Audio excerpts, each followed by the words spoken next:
Pemerintah tengah mempersiapkan implementasi B35 yang akan mulai diberlakukan pada 1 Februari 2023. B35 sendiri merupakan campuran biodiesel dari fatty acid methyl ester dan minyak kelapa sawit sebanyak 35% dalam komposisi BBM jenis solar. Dengan implementasi B35 dalam sistem transportasi RI ini, diharap bisa mendorong udara yang lebih bersih, mendorong penurunan emisi gas rumah kaca, membuka lapangan pekerjaan hingga menghemat devisa.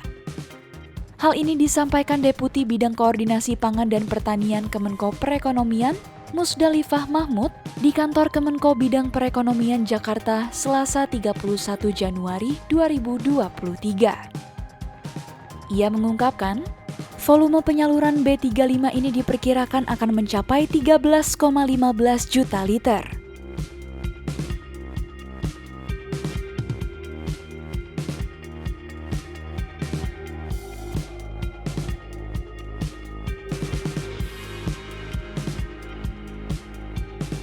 Untuk mendorong penyaluran B35, beberapa hal yang dilakukan antara lain memastikan ketersediaan fasilitas tangki penampung, pencampuran, hingga pemerataan sebaran produsen BBM. Musdalifah menegaskan, hal itu menjadi pekerjaan rumah bersama yang harus diselesaikan.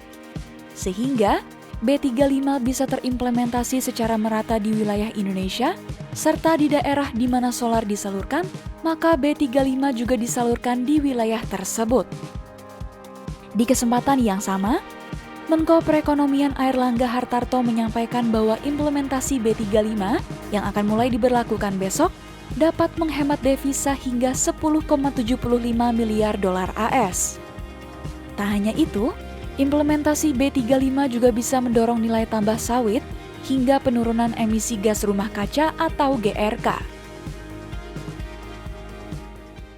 Nah, pemerintah tentu per 1 Februari ini meluncurkan bahwa tingkat pencampuran biodiesel dinaikkan menjadi 35% dan ini akan menghemat devisa sebesar 10,75% 10,75 miliar US dollar dan nilai tambah industri sawit sebesar 16,76 triliun.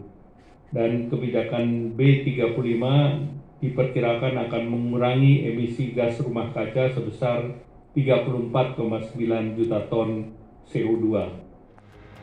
Menurut Airlangga, program B35 merupakan inisiatif yang dilakukan Indonesia. Sebab, jika dibandingkan dengan negara lain, Indonesia konsisten dalam uji coba yang dilakukan selama 7 tahun terakhir. Bahkan, 36% dari capaian realisasi energi baru terbarukan atau EBT pada 2021 berasal dari implementasi B30. Airlangga menambahkan, mandatory B35 adalah benchmark karena Indonesia merupakan negara pertama di dunia yang berhasil menerapkannya. Ia lantas memastikan bahwa stok minyak dalam negeri tercukupi meskipun ada implementasi B35 ini.